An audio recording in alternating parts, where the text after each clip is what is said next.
sharing that not as a pat on the back, but let you know how I chose to utilize my time. I could have sat around and watched soap operas come on 12 o'clock every day, but I didn't. I chose to read. Many of you have been to college in here? Can you raise your hand? Do you guys have something like a study hall where you can go where it's kind of quiet and peaceful? If you had a question, you can ask the students around you for questions. In prison, there's none of that. Imagine being in a room half this size with 40 other people screaming at the top of their lungs. Fans constantly going. Intercoms constantly blaring. Cards being slapped on the table. Dominoes being slapped on the table. Officers barking out orders, and you trying to study for a test that you have to pass. You face a question, you look to the person on the bunk next to you, and on the other bunk, like, okay, who am I going to ask? It's hard. But Correction Enterprise, they taught me to persevere through obstacles. There's nothing that would come my way that I cannot overcome because they helped me to overcome that. Whenever I shared that with my supervisor, he said, well, you come in an hour early, I'm going to give you a quiet place to study. He said, if you have a question, let me know, I'll look it up online for you. Or I'll call your supervisor or the one over the program at the college to ask him that question. Because they believed in me. Correction Enterprise not only offered me those skills, they believed in me. Mr. Lockamy, he was a major source of encouragement. He would write me letters all the time. I'm like, does he have anything else to do besides write me letters? He would always say, Mr. Willis, you got to change your vernacular. I said, what you mean? You keep saying like, if I get out. He said, no, it's when. I said, you must not know what the computer says. You must have seen that. The computer says, you're not getting out. He said, Mr. Willis, I'm telling you, God has a plan for your life.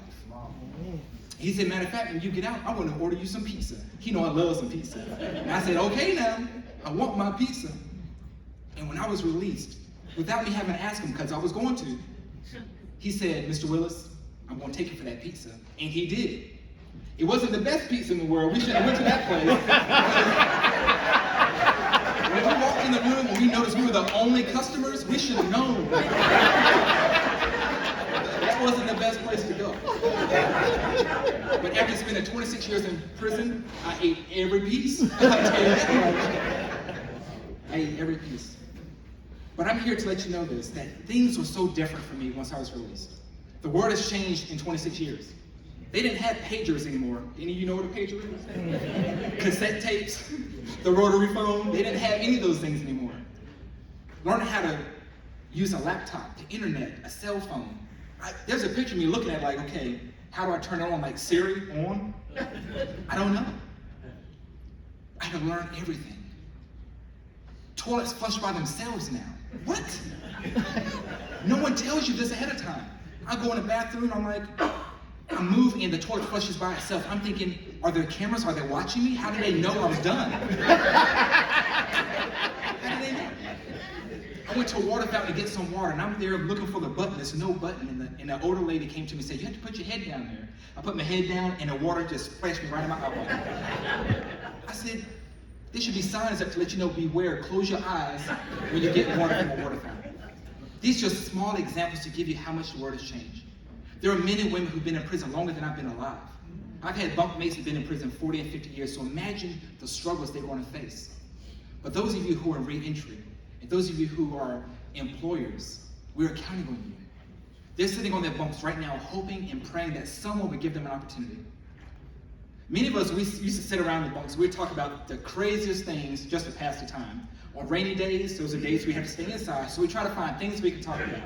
So we sit around, and a guy asked a question one time. He said, I gotta ask you guys a question. We say, what? He said, why is there no such thing as B batteries? I said, yeah, there are double A's, triple A's, C batteries, and D batteries. What happened to the B batteries? So we're sitting around for like 3 hours giving our theories about why there's no such thing as B batteries. Or the lady on the Life Alert commercial. She says, I'll fall and I can't get up.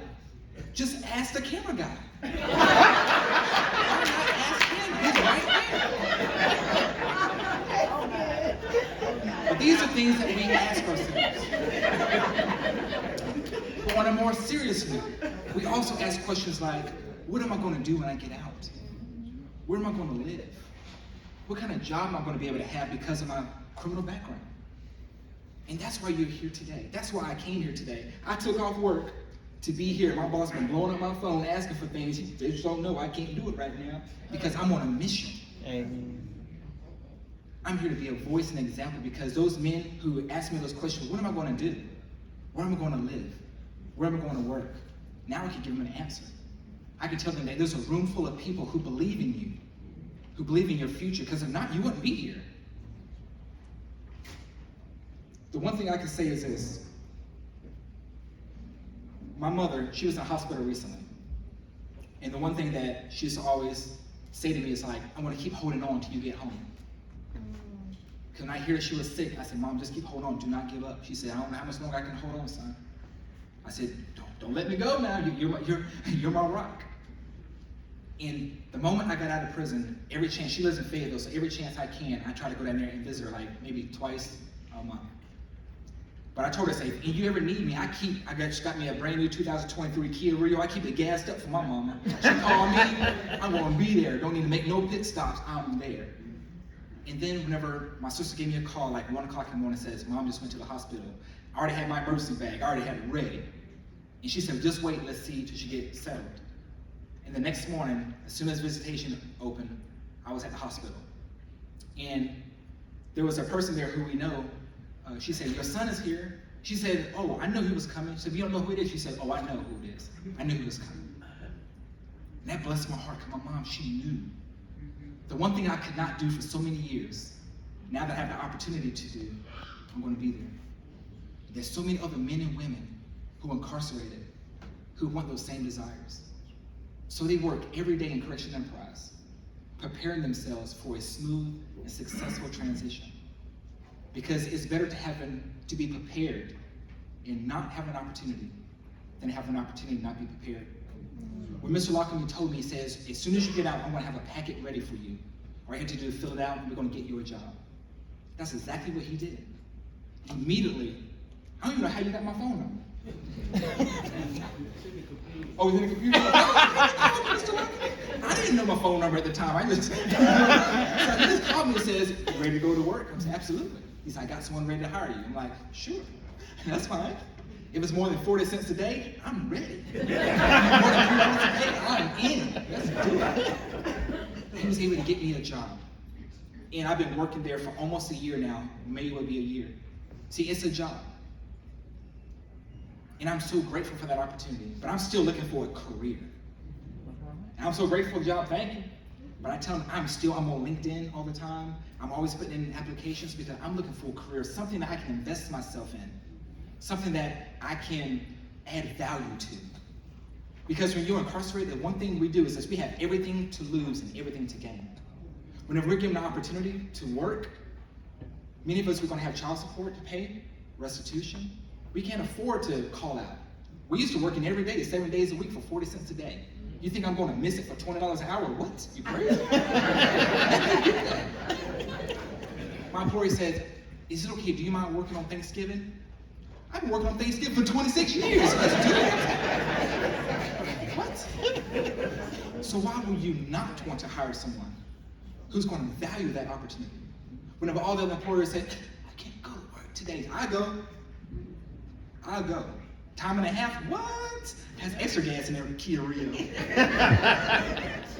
So just know, if you give a man or woman who are formerly incarcerated an opportunity, I assure you, you will not regret it.